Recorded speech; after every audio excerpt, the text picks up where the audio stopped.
His Excellency Tage Erlander, he was the longest ever serving Swedish Prime Minister. He was serving for 23 years, from 1946 to 1969.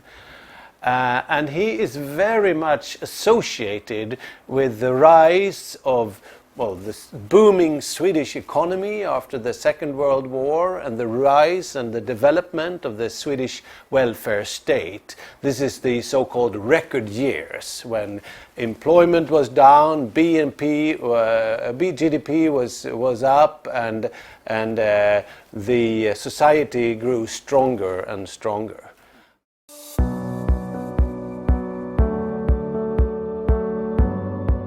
Maybe I can say that Tage Erlander, he is well known for having coined a certain phrase. And that phrase was the strong society. And you know, the strong society means a society you take care of and you defend and you protect the weak ones.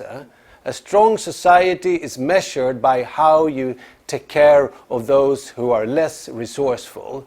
And in the Tage Erlander way, this was done by a progressively expanding public sector, which was tax-funded but very efficiently managed.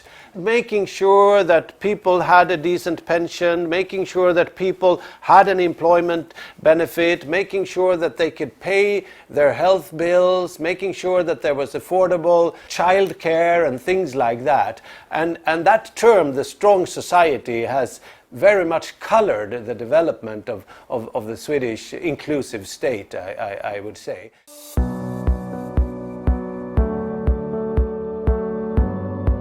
So the Thursday Club was actually a meeting that happened every second week with representatives of the Employers Federation in Sweden at the national central level and trade unions, trade union representatives at the national central level. So they met every second week in the presence of a minister and sometimes also the Prime Minister, Mr. Erlander, to talk about how they could collaborate to increase the production and the also exports of Sweden at the day.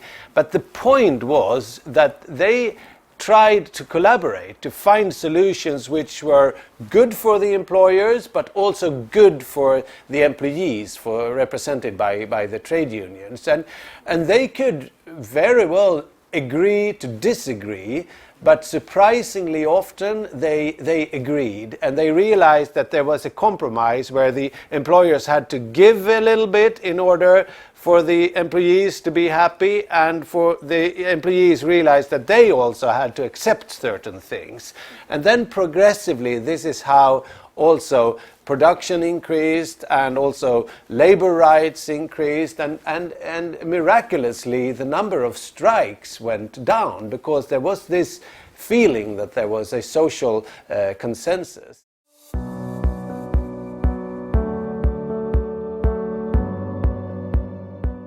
Yes, I very much think so, because this is what I'm describing is a spirit of dialogue and consultation. Obviously you have different points of view, but you have a format where you can discuss these sticky, difficult issues. It is sometimes difficult or impossible to agree, but where you sooner or later kind of work out a compromise, and the beauty of it is that you stick to that compromise later on. And I think that has also affected the political dialogues. It's not as if Sweden is a paradise without political conflict, not at all, but after tough negotiations, and finally when there is a compromise which typically everybody is a little bit disappointed with, the parties stick to it. Better to be able to build on what was earlier agreed rather than to rip apart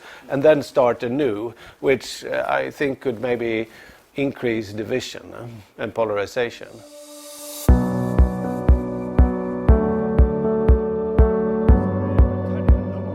현장의 목소리를 직접 듣겠습니다. 스웨덴의 안정과 발전의 밑거름이 된 목요클럽과 같은 대화 모델을 되살려 각 정당과 각계각층의 대표들을 정기적으로 만나겠습니다.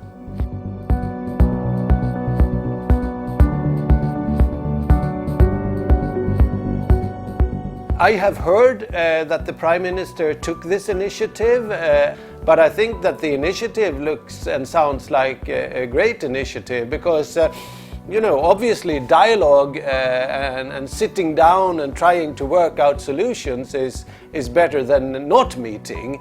I can only, if the Prime Minister and the parties are inspired by this Swedish Thursday Club, I am of course flattered and think that is great, but Korea is not Sweden, it's different, there's a different context, so it needs to be done, in the Korean way, and I'm sure it's going to be successful, just like your fantastic country has been so incredibly successful both economically and democratically over the last few decades.